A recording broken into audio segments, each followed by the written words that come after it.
Hello दोस्तों, नमस्कार, अस्सलाम वालेकुम, सत श्री अकाल, जोहार। तो आइए जानते हैं फटाफट झारखंड की तमाम छोटी बड़ी खबरों को। अगर अभी तक आपने इस वीडियो को लाइक नहीं किया है तो लाइक कर दें। साथ ही इस चैनल को यानी स्टेट न्यूज झारखंड चैनल को सब्सक्राइब कर दें ताकि आप झारखंड की खबरों से अवगत रह सकें, साथ ही आप खुद भी अपडेट रह सकें। तो चलिए शुरू करते हैं। झारखंड सरकार की रील बनाने वालों के लिए नई योजना 10 लाख का पुरस्कार, जाने नियम और शर्तें। अब रील्स बनाने वालों को झारखंड सरकार देगी 10 लाख। जी हां, सही सुना आपने। अगर आप भी रील्स बनाने के शौकीन हैं तो यह खबर आपके लिए किसी जैकपॉट से कम नहीं है। दरअसल झारखंड सरकार ने पर्यटन को प्रमोट करने के लिए एक नई योजना शुरू की है, जिसके तहत आकर्षक और असरदार रील बनाने वाले क्रिएटर्स को 10 लाख तक दिए जाएंगे। सरकार चाहती है कि झारखंड के कमाल के पर्यटन स्थल, सांस्कृतिक विरासत, त्योहार और आदिवासी जीवन शैली को डिजिटल प्लेटफॉर्म्स पर प्रमोट किया जाए। इसके लिए सोशल मीडिया इन्फ्लुएंसर्स, यूट्यूबर्स और क्रिएटर्स को आमंत्रित किया जा रहा है। अब सवाल है कि कौन बना सकता है रील और किससे इसका लाभ मिलेगा। तो बता दें कि कोई भी क्रिएटर या इन्फ्लुएंसर जो झारखंड के लिस्टेड पर्यटन स्थलों पर रील बनाएगा, उसे सरकार 10 लाख देगी। रील्स नई होनी चाहिए, दिलचस्प होनी चाहिए और पॉजिटिव मैसेज होना चाहिए। साल में एक बार ही किसी एक क्रिएटर को यह इनाम दिया जाएगा। रील पर सरकार का उपयोग का अधिकार होगा, लेकिन क्रिएटर को पूरा क्रेडिट दिया जाएगा। कंटेंट में कोई भ्रामक, नकारात्मक या झूठी बात नहीं होनी चाहिए, वरना कार्रवाई संभव है। रील में झारखंड की असल संस्कृति, सुंदरता और आत्मा दिखनी चाहिए। अब जरूरत है सिर्फ कैमरा उठाने, झारखंड को देखने और उसे रील के जरिए दुनिया को दिखाने की। झारखंड सरकार ने कुल 528 पर्यटन स्थलों को सूचीबद्ध किया है, जो 4 श्रेणियों ए, बी, सी, डी में बांटे गए हैं। इनमें से कुछ प्रमुख स्थल: नेतरहाट की पहाड़ियां, Hazaribagh national park, Betla national park, Deoghar का वैद्यनाथ धाम और त्रिकुट पर्वत, रजरप्पा, मलूटी मंदिर, पारसनाथ, लुगुबुरु, मैक्लुस्कीगंज आदिवासी त्योहार जैसे सरहुल, कर्मा, सोहराई आदि पर भी रील बन सकती है। झारखंड पर्यटन विकास निगम यानी JTDCL के होटलों में 2 दिन का मुफ्त ठहराव, यात्रा के लिए सरकारी साधनों की व्यवस्था, वन विभाग और इको टूरिज्म प्राधिकरण का सहयोग, ग्रामीण इलाकों को जोड़कर स्थानीय युवाओं को रोजगार और गांवों की अर्थव्यवस्था को मजबूती। रामनवमी पर सीएम हेमंत सोरेन ने तपोवन मंदिर में की विशेष पूजा अर्चना, राज्य की सुख समृद्धि के लिए मां से मांगा आशीर्वाद।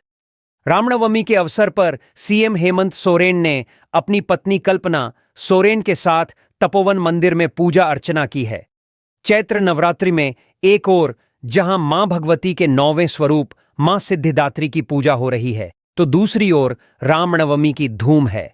राजधानी रांची में अलग अलग महावीर मंडलों द्वारा महावीरी पताका निकालने की तैयारी चल रही है, तो सुबह से ही रांची के राम भक्त हनुमान मंदिर और तपोवन के अति प्राचीन मंदिर में पूजा पाठ करने आने वाले श्रद्धालुओं की भीड़ है। झारखंड के मुख्यमंत्री हेमंत सोरेन भी पत्नी के साथ तपोवन राम मंदिर पहुंचे और मर्यादा पुरुषोत्तम श्री राम और राम भक्त हनुमान की पूजा अर्चना की। इस दौरान मंदिर परिसर जय सिया राम और जय श्री राम के नारों से गूंज उठा। तपोवन मंदिर प्रबंधन की ओर से मुख्यमंत्री का परंपरागत तरीके से स्वागत किया गया। सीएम हेमंत सोरेन ने अपनी पत्नी कल्पना सोरेन के साथ तपोवन मंदिर में पूजा अर्चना करने से पहले कांके रोड स्थित मुख्यमंत्री आवास के बजरंगबली मंदिर में राम भक्त हनुमान की पूजा अर्चना की। रामनवमी पर्व के अवसर पर मुख्यमंत्री आवास स्थित मंदिर में पूरे विधि विधान से पूजा अर्चना करके मुख्यमंत्री ने मर्यादा पुरुषोत्तम श्री राम और राम भक्त हनुमान से राज्य के सर्वांगीण विकास, सुख समृद्धि और खुशहाली की कामना की। रामनवमी जुलूस के दौरान कानून व्यवस्था को चुस्त दुरुस्त बनाए रखने के लिए जहां रांची पुलिस द्वारा बड़ी संख्या में सुरक्षा बलों को तैनात किया गया है, वहीं CCTV, ड्रोन कैमरे से मिल रही एक एक तस्वीर, वीडियो पर कंट्रोल रूम से पुलिस नजर रख रही है।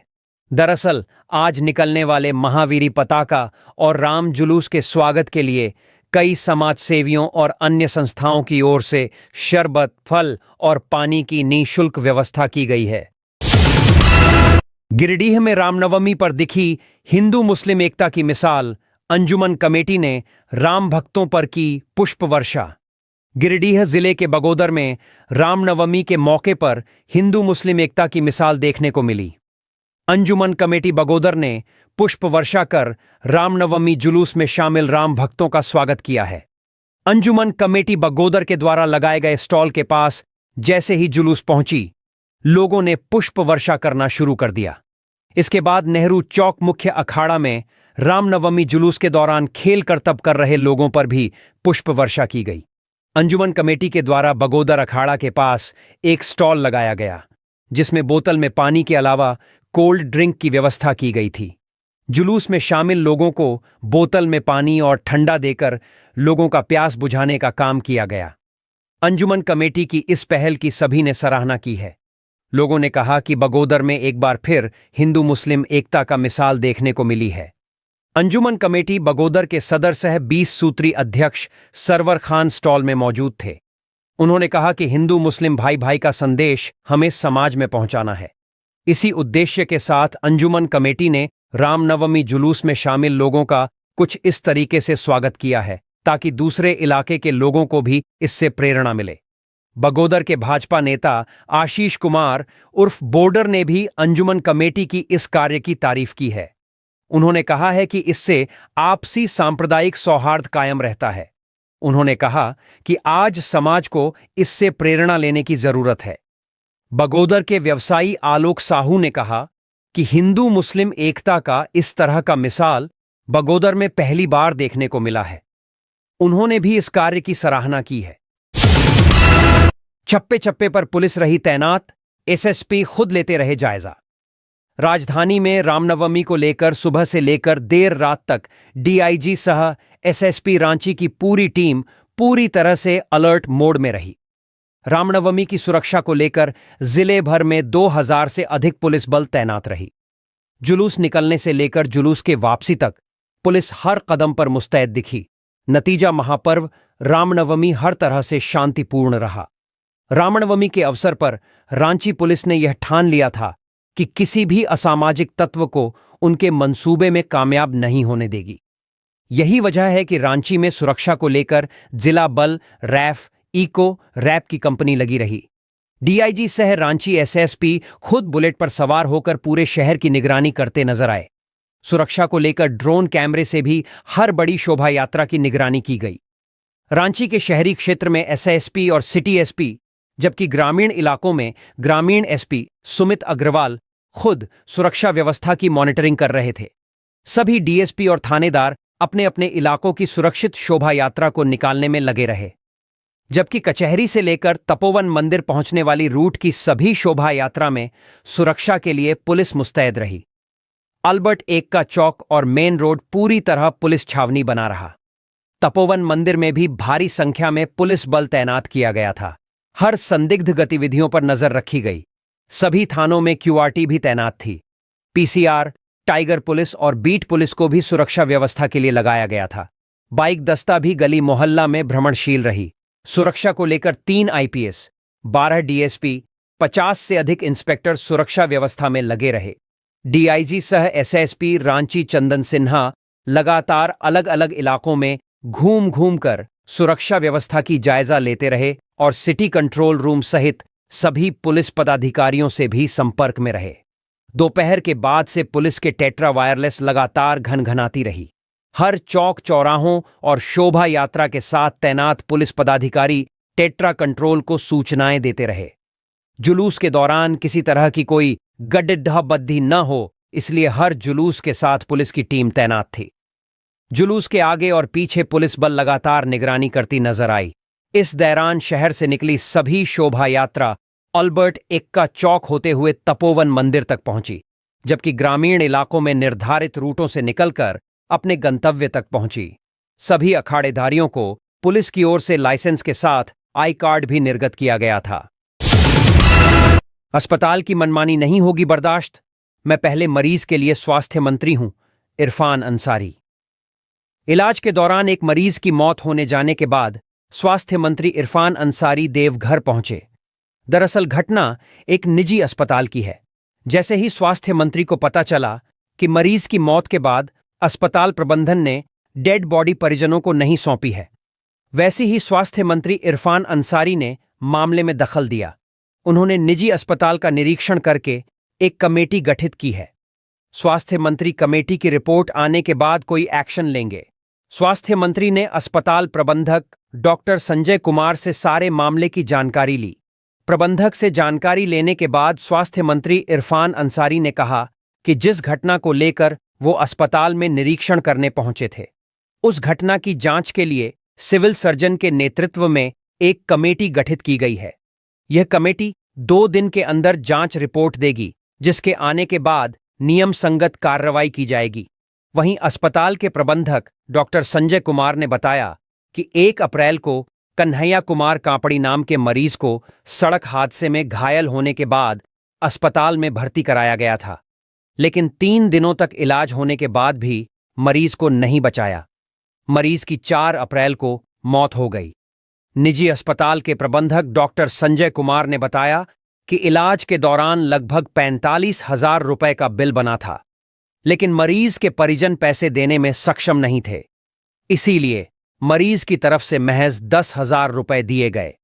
अस्पताल मैनेजर ने 10,000 रुपए लेकर शव परिजनों को सौंप दिया। वक्फ बिल को लेकर केंद्र सरकार पर बरसे मंत्री इरफान अंसारी। बोले, मुसलमान को अपमानित कर रही बीजेपी। पूरे देश में वक्फ बिल को लेकर चर्चा है। एनडीए नेता जहां इसका समर्थन कर रहे हैं, तो वही इंडिया अलायंस के नेता इस बिल का पुरजोर विरोध करते नजर आ रहे हैं। झारखंड में भी इंडिया गठबंधन के नेता इस बिल को लेकर लगातार बयानबाजी करते नजर आ रहे हैं। प्रदेश के स्वास्थ्य मंत्री इरफान अंसारी ने भी इसको लेकर प्रतिक्रिया दी है। उन्होंने कहा, बीजेपी को वक्फ बिल में संशोधन करने की क्या जरूरत पड़ गई थी। मंत्री इरफान अंसारी ने कहा कि जब देश के मुसलमान ने कभी भी कोई समस्या बीजेपी और देश के प्रधानमंत्री को नहीं सुनाई, तो फिर मुसलमान की समस्या वह खुद क्यों समाधान करने में जुटे हुए हैं। बीजेपी देश के मुसलमानों को जिस तरह से अपमानित करने का काम कर रही है, वह कभी भी बर्दाश्त नहीं किया जाएगा। स्वास्थ्य मंत्री इरफान अंसारी ने भारतीय जनता पार्टी के साथ साथ जदयू सुप्रीमो और बिहार के मुख्यमंत्री नीतीश कुमार पर भी निशाना साधा है।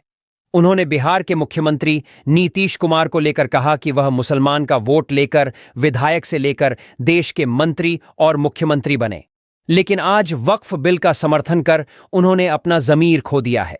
सीएम नीतीश कुमार के इस फैसले का जवाब बिहार चुनाव में राज्य की जनता जरूर देगी। स्वास्थ्य मंत्री इरफान अंसारी ने नीतीश कुमार के साथ साथ चिराग पासवान पर भी निशाना साधा है। उन्होंने कहा कि चिराग पासवान जिस तरह से वक्फ बिल में भाजपा का समर्थन कर रहे हैं, उनके इस फैसले को देखकर स्वर्गीय रामविलास पासवान मरने के बाद दुखी हो रहे होंगे। स्वास्थ्य मंत्री ने कहा कि झारखंड में यह बिल किसी भी कीमत पर पास नहीं होने दिया जाएगा। उन्होंने आगे कहा कि कांग्रेस जिस तरह से इस बिल का विरोध कर रही है, इसमें कांग्रेस के सभी नेता और कार्यकर्ता अपने नेता राहुल गांधी के साथ खड़े हैं। क्या झारखंड में हिंदू होना अब अपराध है? चंपाई सोरेन का राज्य सरकार पर तीखा हमला। झारखंड के पूर्व मुख्यमंत्री एवं वरिष्ठ भाजपा नेता चंपाई सोरेन ने पाकुड़ जिले में रामनवमी शोभा यात्रा पर प्रशासन द्वारा लगाने पर नाराजगी जताई है। चंपाई सोरेन ने प्रशासन की इसे नाकामी बताया है। उन्होंने राज्य सरकार की हिंदू विरोधी मानसिकता का उदाहरण बताया है और सोशल मीडिया के माध्यम से अपना आक्रोश जताया। पूर्व मुख्यमंत्री चंपाई सोरेन ने कहा, पाकुड़ में रामनवमी के जुलूस को रोका जाना साफ दर्शाता है कि राज्य सरकार हिंदू समाज के धार्मिक अधिकारों को दबाने का काम कर रही है। हिंदू और मूलवासी समाज हमेशा से शांति प्रिय रहा है, लेकिन अगर सरकार को लगता है कि वह शोभा यात्रा को सुरक्षा नहीं दे सकती, तो यह उनकी नाकामी का प्रतीक है।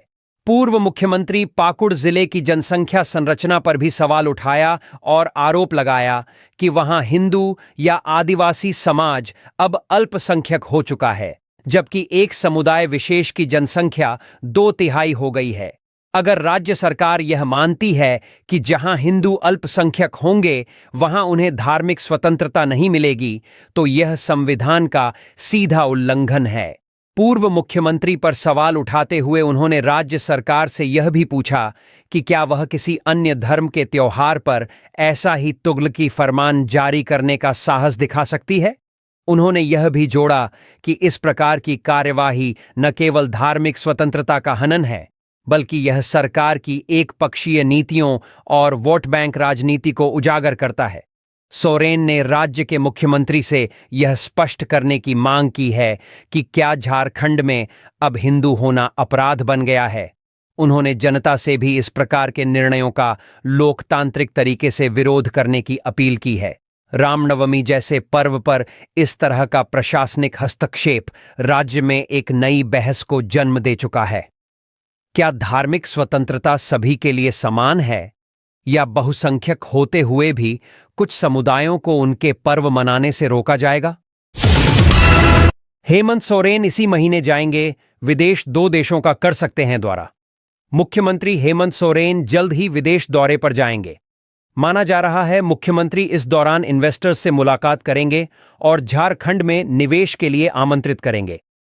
जानकारी के मुताबिक मुख्यमंत्री 2 देशों का जल्द दौरा कर सकते हैं। मुख्यमंत्री का सचिवालय मुख्यमंत्री के दौरे की रूपरेखा बनाने में जुटा हुआ है। मुख्यमंत्री हेमंत सोरेन पहली बार बतौर मुख्यमंत्री विदेश दौरे पर जाएंगे। इस दौरान वो स्वीडन और स्पेन का दौरा कर सकते हैं। जानकारी के मुताबिक मुख्यमंत्री हेमंत सोरेन निवेश के लिए विदेश जा सकते हैं। सीएम हेमंत सोरेन साथ नगर विकास मंत्री सुदिव्य कुमार सोनू भी विदेश दौरे पर जाएंगे। मुख्यमंत्री का विदेश दौर इसी महीने हो सकता है। सीएम के विदेश दौरे के लिए भारत सरकार के विदेश मंत्रालय से क्लियरेंस मांगी गई है। मुख्यमंत्री अपनी पूरी टीम के साथ विदेश दौरा पर जाएंगे। निवेशकों के साथ चर्चा के साथ साथ झारखंड में उद्योगों के गठन को लेकर भी चर्चा होगी। बीजेपी के प्रदेश प्रवक्ता प्रतुल शाहदेव ने कहा कि निवेश के लिए मुख्यमंत्री के विदेश दौरे से ऐतराज नहीं, पर पहली जरूरत राज्य के सीक इंडस्ट्रीज को जिंदा करने की है। पार्टी के केंद्रीय प्रवक्ता मनोज पांडे ने कहा कि मुख्यमंत्री का विदेश दौरा झारखंड के विकास के लिए नए आयाम गढ़ने वाला है। पूर्व मुख्यमंत्री रघुवर दास की तरह हमारे मुख्यमंत्री कोई सैर सपाटा के लिए नहीं जा रहे हैं। झारखंड में 3.5 लाख युवाओं को नौकरी की तलाश। नौकरी के मुद्दे पर बाबूलाल मरांडी ने साधा हेमंत सरकार पर निशाना। झारखंड में बेरोजगारी के आंकड़े चिंता बढ़ा रहे हैं। पूर्व मुख्यमंत्री व नेता प्रतिपक्ष बाबूलाल मरांडी ने नौकरी की तलाश कर रहे युवाओं के आंकड़े जारी कर हेमंत सरकार पर निशाना साधा है। उन्होंने सरकार ने तत्काल रोजगार को लेकर गंभीर प्रयास और नौकरी उपलब्ध कराने की मांग की है। बाबूलाल मरांडी के मुताबिक झारखंड में बेरोजगारी की स्थिति दिनों दिन गंभीर होती जा रही है। श्रम विभाग के ताजा आंकड़ों के अनुसार राज्य में 3,44,823 लोग नौकरी की तलाश में हैं। नौकरी की तलाश करे युवाओं में जिनमें 2,45,420 पुरुष और 99,000 लोग नौकरी की तलाश में हैं। 382 महिलाएं शामिल हैं। नेता प्रतिपक्ष ने आंकड़ों को चिंता जताते हुए कहा है कि ये आंकड़े राज्य में रोजगार संकट की गंभीरता को दर्शाते हैं, लेकिन सरकार की ओर से इसे दूर करने के लिए कोई ठोस और प्रभावी कदम नहीं उठाए जा रहे हैं। बेरोजगार युवा राज्य से बाहर पलायन करने के लिए मजबूर हैं या फिर निराशा में घिरकर अस्थायी और कम वेतन वाली नौकरियों को अपनाने के लिए विवश हैं। उन्होंने कहा कि राज्य में शिक्षित बेरोजगारों की संख्या तेजी से बढ़ रही है। लाखों युवा उच्च शिक्षा प्राप्त कर रहे हैं, लेकिन उनके लिए भी उपयुक्त नौकरियों का अभाव बना हुआ है। सरकारी भर्तियां या तो स्थगित हो जाती हैं या फिर पारदर्शिता की कमी के कारण विवादों में घिर जाती हैं। बाबूलाल मरांडी के मुताबिक बढ़ते अपराध और निजी क्षेत्र में उद्योगों की सीमित संख्या के कारण रोजगार के अवसर बेहद कम सृजित हो रहे हैं। नियोजन कार्यालय सिर्फ बेरोजगारों के पंजीकरण तक ही सीमित रह गए हैं और नौकरी दिलाने की उनकी भूमिका लगभग शून्य हो गई है। उन्होंने कहा कि सरकार की बेरोजगारी के प्रति उदासीनता स्पष्ट रूप से दिखाई देती है। हेमंत सोरेन पूरी पारदर्शिता और ईमानदारी से रोजगार सृजन और नौकरी उपलब्ध कराने के प्रयास करें ताकि हमारे युवा झारखंड के विकास में योगदान देने के साथ साथ सम्मानजनक जीवनयापन कर सकें। जेएसएससी सीजीएल कथित पेपर लीक के नेपाल कनेक्शन पर हो सकता है बड़ा खुलासा। 2331 अभ्यर्थियों से क्यों उठी शपथ पत्र लेने की मांग। Jharkhand CGL paper leak case में जो अपडेट आ रहे हैं वो काफी चौंकाने वाले हैं। खबर है कि इस मामले गैंग के लोगों ने नेपाल में स्टूडेंट को क्वेश्चन पेपर दिया और वहीं जवाब याद कराए गए। हालांकि इस मामले में बहुत ज्यादा जानकारी नहीं आ रही है, लेकिन जानकारी है कि सीआईडी को इस मामले में तगड़े सबूत मिल गए हैं। मीडिया रिपोर्ट के मुताबिक 28 अभ्यर्थियों को नेपाल के वीरगंज ले जाया गया था, लेकिन उसमें से अधिकांश परीक्षा पास नहीं कर पाए। सिर्फ 8 अभ्यर्थी ही परीक्षा पास कर सके। हालांकि वो अभ्यर्थी कौन हैं, अभी उनका स्टेटस क्या है, इसे लेकर विस्तृत जानकारी आनी बाकी है। मीडिया रिपोर्ट्स के मुताबिक स्टूडेंट्स से लाखों रुपए लेकर नेपाल के वीरगांव में जो पर्चा रटवाया गया, दरअसल 150 सवालों में कुछ ही सवाल परीक्षा में आए। बताया जा रहा है कि अभ्यर्थियों को सीजीएल परीक्षा के 150 प्रश्न नेपाल में रटवाए गए थे। इस मामले में एक आईआरबी के जवान समेत 10 लोगों को हिरासत में लेकर पूछताछ की जा रही है। इधर शुक्रवार देर शाम रांची के चडरी तालाब के पास सीजीएल के अभ्यर्थी इकट्ठा हुए। छात्रों ने चुनौती दी कि जिन 2231 अभ्यर्थियों का चयन हुआ है, वे सामने आकर कोर्ट में शपथ लें कि वे फर्जी तरीके से पास नहीं हुए हैं। हालांकि इस मामले में अभी जांच जारी है, लिहाजा कुछ और बड़े अपडेट आ सकते हैं।